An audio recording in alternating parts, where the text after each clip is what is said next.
L'Olympique de Marseille peut-il poursuivre sa série en Ligue 1 après cette défaite en Ligue Europa qui n'a pas du tout empêché notre qualification? Dans cette vidéo, effectivement, nous allons donner notre composition probable qui pourrait être alignée éventuellement par le coach Gianni Gassé et nous allons effectivement évoquer la dynamique des deux équipes de l'Olympique de Marseille et bien sûr du Stade Rennes dans ses déplacements pour la Ligue 1 France. Effectivement, on commence directement par un focus sur la composition probable que peut être alignée. Effectivement, il n'y a pas de doute, c'est l'Olympique de Marseille. On a été bougé surtout lors de cette défaite-là à Villarreal, même si on s'en est sorti principal extrémiste, je veux dire. Ça a été une partie vraiment très compliquée pour nos Olympiens. Mais l'objectif, effectivement, c'est la qualif et alhamdoulilah, on a réussi à se qualifier. Maintenant, focus sur ce match décisif parce que c'est un très gros match, c'est un déplacement et quel combo effectivement pourrait être aligné. Je pense à beaucoup de systèmes. Je pense pas que c'est le moment de retourner l'effectif, même si effectivement il faudra certains joueurs, mais on sait tous que effectivement ce match-là, ça va être un match très compliqué. Et certains joueurs vraiment sont fatigués, à l'occurrence comme Dumbia, qui ont joué beaucoup de temps, surtout au niveau du milieu de terrain. Dans cette composition probable, je vais essayer de voir qui pourrait éventuellement démarrer pour moi, parce que même si on a vu que certains joueurs ont été très rapidement sortis lors de cette défaite-là, à l'occurrence Iliman et Ismaël Assar.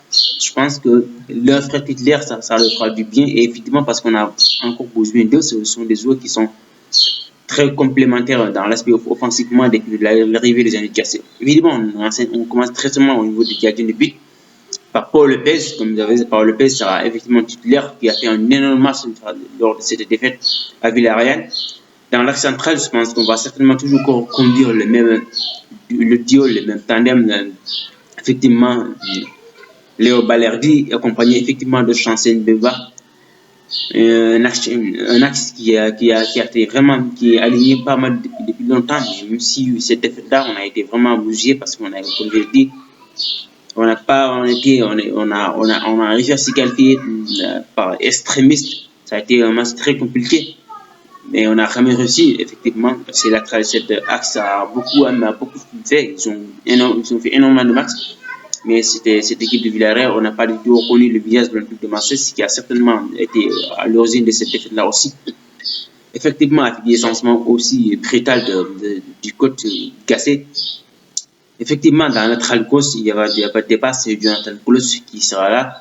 Si tout va bien, effectivement, à gauche, effectivement, c'est bien sûr Quentin Merlin qui s'affiche. Au niveau du milieu de terrain, j'ai fait un petit changement, effectivement, parce qu'avec avec la Ligue 1, on pourra avoir cette opportunité-là, voir effectivement Pape-Gueye titulaire, parce qu'on n'oublie pas depuis son retour, on a vu qu'il a fait de très belles prestations.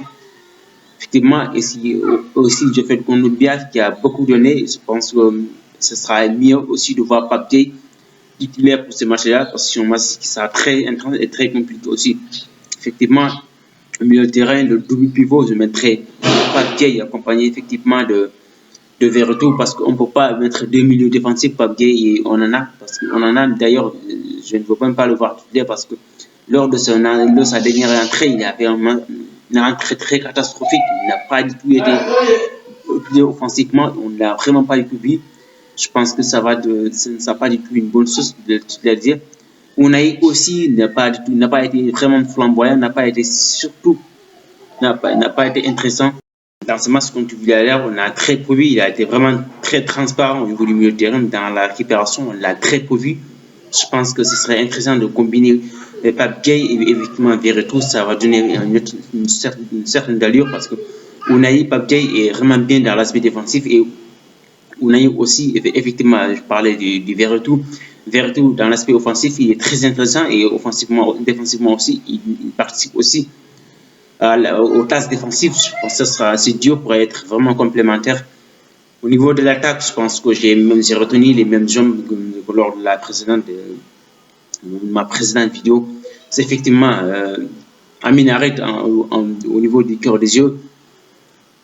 Effectivement, à gauche, on aura Pierre-Emerick Aubameyang comme latéral, comme ailier gauche, parce que comme excentré gauche, parce que c'est un joueur qui Ils jouent deux postes différents.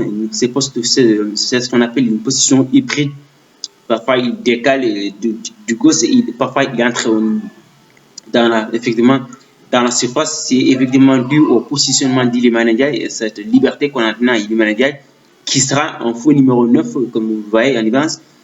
C'est un joueur qui va reculer, qui va certainement revenir dans l'axe, effectivement, pour permettre parfois, effectivement, à notre attaquant Pierre-Emerick Aubameyang d'entrer et sortir librement. Cette position hybride que nos attaquants ont mis en place, je pense que c'est un tactique de Gasset, et pour moi, ça a bien fonctionné depuis l'arrivée effectivement de Jean Gasset. Effectivement, à gauche, il y aura Ismaël Assar, à droite, autant pour moi, et en pointe, comme je l'ai dit. Effectivement, il y aura bien évidemment Iliman Ndiaye qui va jouer un rôle comme.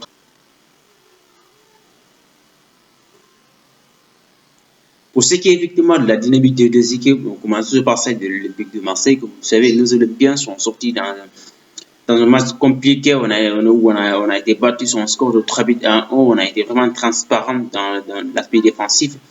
C'est un match on va vite oublier, effectivement, pour se concentrer sur ce match demain, parce que c'est un très gros match. Ça pourrait être un coup d'arrêt pour nous, mais ça pourrait vraiment nous permettre de se rapprocher aux places européennes. Je pense que ce sera très intéressant que l'Olympique de Marseille essaie de tout faire pour ne pas perdre ce match-là. Effectivement, on connaît l'Olympique de Marseille, c'est une équipe qui a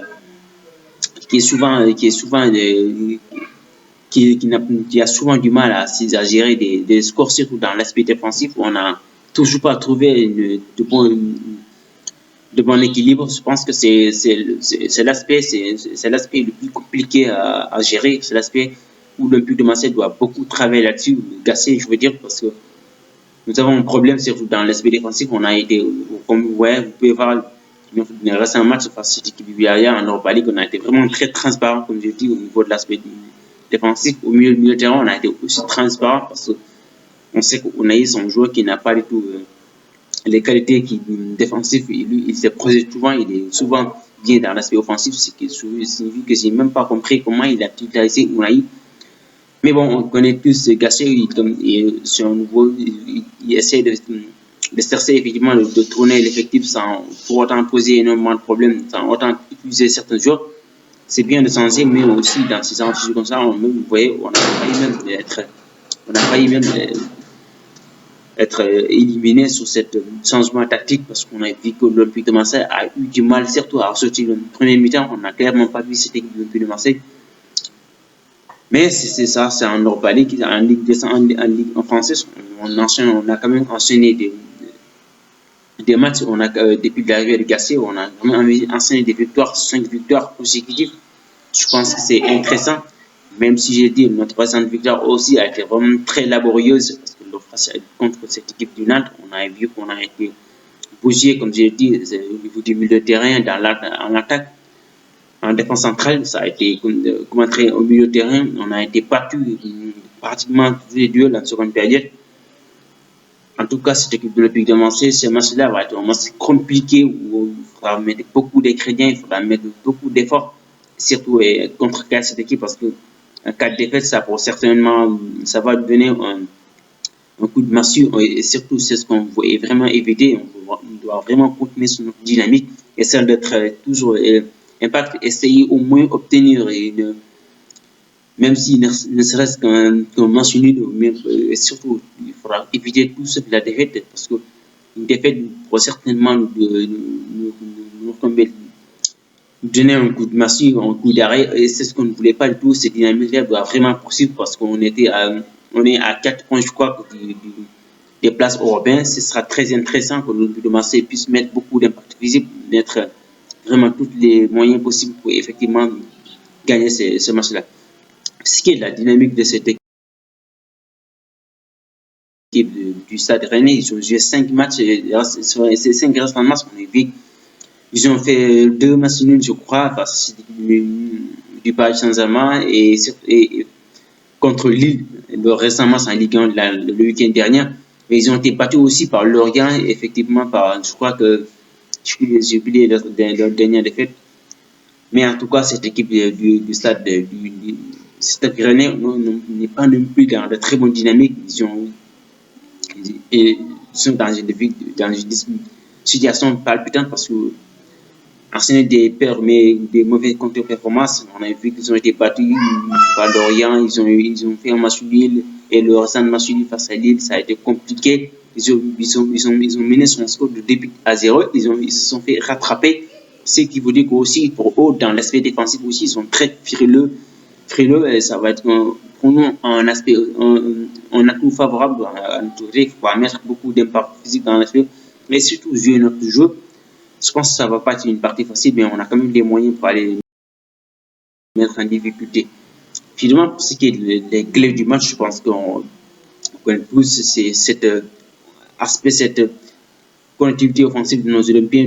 Nous devons vraiment s'appuyer sur de polyvalence. Je pense que Iliman Ndiaye doit vraiment élever son niveau encore une fois parce que là, on a vraiment besoin de lui.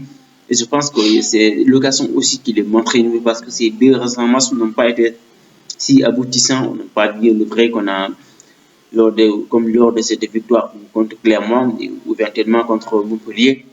Iliman qu'on doit vraiment voir et je pense que c'est ça l'occasion. Et maintenant, ça aussi n'a pas été flamboyant, même s'ils ont été très, très rapidement sortis lors de cette défaite contre Villarreal. Mais je pense que c'est l'occasion pour eux effectivement de se réveiller et mettre beaucoup de se mettre vraiment au boulot parce que les matchs en scène aussi, ça c'est compliqué aussi de ça 3 jours, mais c'est le haut niveau, il faudra quand même s'habituer parce que ça ne va pas être une partie facile. Si nous voulons vraiment décrocher les places européennes, il faudra mettre beaucoup d'ingrédients, il faudra vraiment mettre beaucoup de parties physiques pour effectivement gagner ce match-là. Évidemment, c'est la fin de cette vidéo. N'oubliez pas de cliquer sur la cloche notificatoire pour n'ater aucune de mes prochaines vidéos. Mais bien sûr, d'ici là, je le dis, prenez soin de vous.